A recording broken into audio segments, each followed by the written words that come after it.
மாடு அசோலா சாப்பிட்ற வீடியோ பெருசாக நீங்கள் பார்த்துருக்க மாட்டீங்க. இது இன்னமுமே நிறைய பேர் கேட்குறாங்க. மாடு அசோலா கொடுக்கலாமா? எவ்வளோ கொடுக்கணும்? சாப்பிடுமா முதல்ல? அப்படின்ற மாதிரி கேட்குறாங்க.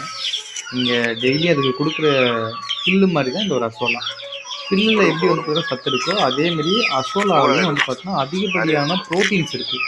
இந்த புண்ணாக்கில் வந்து புண்ணாக்கு 1 கிலோ போட்டிங்கன்னா என்ன சத்து கிடைக்குமோ அதே அளவு சத்து வந்து பார்த்தீங்கன்னா இந்த 1 கிலோ அசோலாவில் வந்து பார்த்தீங்கன்னா இருக்குதுன்னு சொல்லிட்டு கவர்மெண்ட்டே வந்து பார்த்தீங்கன்னா ஆராய்ச்சி பண்ணி கால்நடை மையத்தில் ஒரு புக்கு மூலயமா பப்ளிஷ் பண்ணியிருக்காங்க. கால்நடை மருத்துவர்களும் அதை தான் சொல்கிறாங்க. நம்மக்கிட்ட கஸ்டமர் ஒருத்தர் வந்து பார்த்தீங்கன்னா அசோலா வாங்கியிருந்தார். ஒரு மாடு இப்போ சனியாக இருக்குது, நல்லா இன்னும் கொஞ்சம் நல்லா கன்று நல்லா ஈல்டு நல்லா போடணும், திடமாக இருக்கணும் நல்லா கன்று அப்படின்றது நல்லா சத்தான உணவுகளை கொடுக்குறாரு. தவிடு வந்து பார்த்தீங்கன்னா ஒரு அன்னக்குடியில் கலந்துருக்காரு. அது கூட வந்து பார்த்தீங்கன்னா அசோலாவையும் சேர்த்து போட்டு கலக்கி கொடுக்குறாரு. அது எப்படி சாப்பிடுதுன்றதை தான் நீங்கள் பார்க்குறீங்க. ஸோ இது மாதிரி கொடுக்கறதுனால என்ன பெனிஃபிட் அப்படின்றத முதல்ல தெரிஞ்சுக்கோங்க. இது மாதிரி கொடுக்கறதுனால புண்ணாக்கில் என்ன சத்து இருக்கோ அந்த சத்து வந்து பார்த்தீங்கன்னா இந்த அசோலா மூலயமா அதுக்கு நேரடியாக கிடைக்குது.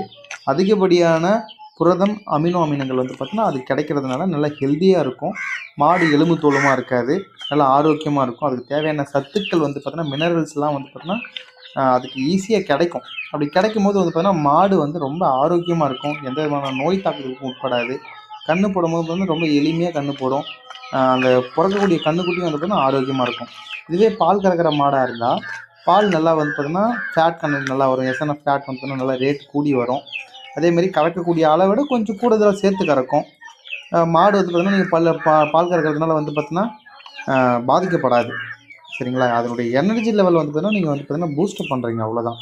இது எடுத்த உடனே சாப்பிட்ருமா சார், கொடுத்த உடனே சாப்பிட்ருமா அப்படின்னு கேட்டால் சாப்பிடாது. இதை நீங்கள் பழக்கப்படுத்தணும். முதல்ல வந்து பார்த்தீங்கன்னா ஒரு அன்னக்குள்ளே தண்ணி வைக்கிறீங்க, இல்லை வந்து பார்த்தீங்கன்னா இந்த தவிடு வைக்கிறீங்கன்னா கொஞ்சமாக கம்மியான அளவில் ஒரு கைப்பிடி 2 கைப்பிடி அளவு கலக்கி கொடுக்கணும். கம்மியான அளவு கொடுக்கும்போது முதல்ல அதனுடைய ஸ்மெல்லு பிடிக்கணும், அதனுடைய டேஸ்ட்டு பிடிக்கணும். அதுக்கு எடுத்த உடனே நீங்கள் கொடுத்தெல்லாம் சாப்பிட்றாது. பழகிடுச்சு இப்படியே நீங்கள் ரெகுலராக ஒரு வாரம் 2 வாரம் கொடுத்து பழகிடுச்சுன்னா டேரெக்டாக கொடுத்தாலுமே சாப்பிடும். ஆனால் நீங்கள் அசோலா தொட்டிலேருந்து எடுக்கும்போது நல்லா ஒரு வாட்டிக்கு 2 வாட்டி அலசிட்டு தண்ணி நல்லா இழுத்து காய வச்சு அதுக்கப்புறம் கொடுக்கணும். கோணிப்பை ஒன்று வாங்கி வச்சுட்டு அதில் போட்டு விட்டு நல்லா தண்ணி இழுத்துட்டு ஒரு 1 ஹவர் எடுத்திங்கன்னா அதுலேருந்து எடுத்திங்கன்னா தண்ணியெல்லாம் இருக்கிறதுக்கு ஒரு 1 ஹவர் 1.5 ஹவர் விட்டுட்டு அதுக்கப்புறம் எடுத்து நீங்கள் கலக்கி வச்சுன்னா நல்லா சாப்பிடுங்க. அதில் சாணி ஸ்மெல் இருக்கும். சாணம் நம்ம போட்டிருப்போங்க இல்லையா, அந்த ஸ்மெல்லு போடுறதுக்காக தான் இதெல்லாம் எடுத்து வச்சு பண்ண சொல்கிறேன்.